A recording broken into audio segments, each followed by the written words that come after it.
another day, another problem, but let's get into it.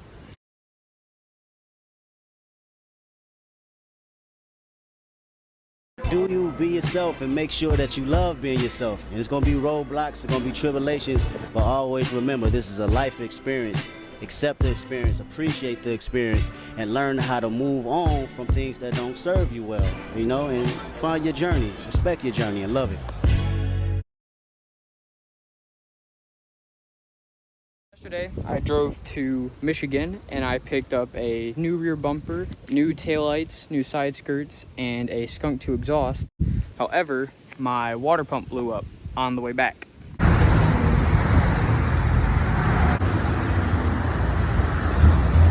Called AAA, had to be towed all the way back here for almost $1,000, $50. It was $950, but almost $1,000.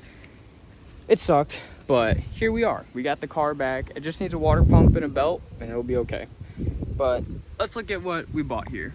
I have a new rear bumper. This was off of a rusted out EP3 that someone found on Copart. He also gave me the 2 taillights. I love the clears and ambers. I have these new doors with the red, and I have the side skirts as well that might need a little repaired. Skunk to exhaust, that needs to be installed as soon as the car's fixed. I need headers, but yeah, plenty of parts.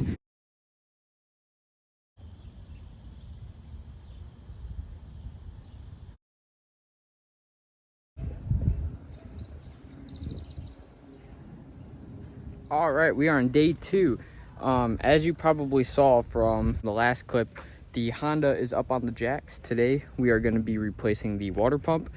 So let me show you guys what I've done so far. So first things first, I jacked up both of the front end, both sides, and I took off my bumper. Second, I took off the idler pulley, and then after I took off the idler pulley, I came underneath here and I supported the motor. I'm going to take off the motor mount, and that will allow me to take off the tensioner pulley. Okay, it's been a couple more hours. I'm going to tell you guys what else I have done. So to get the tensioner pulley bolt out, I took off the motor mount, I connected my hoist, and I just lifted the motor up. They got me far enough to get the bolt out. Once I got the bolt out, I got the top 3 water pump bolts out. They are 10 mils, and now I'm trying to get the bottom 3. Okay, so we have the motor lifted up high enough to access the water pump. We took off this motor mount and the front motor mount and we used the mount on the transmission side to put the chain on, and then we also threaded in the motor mount bolt and then just attached it to that. That seems to be working good enough.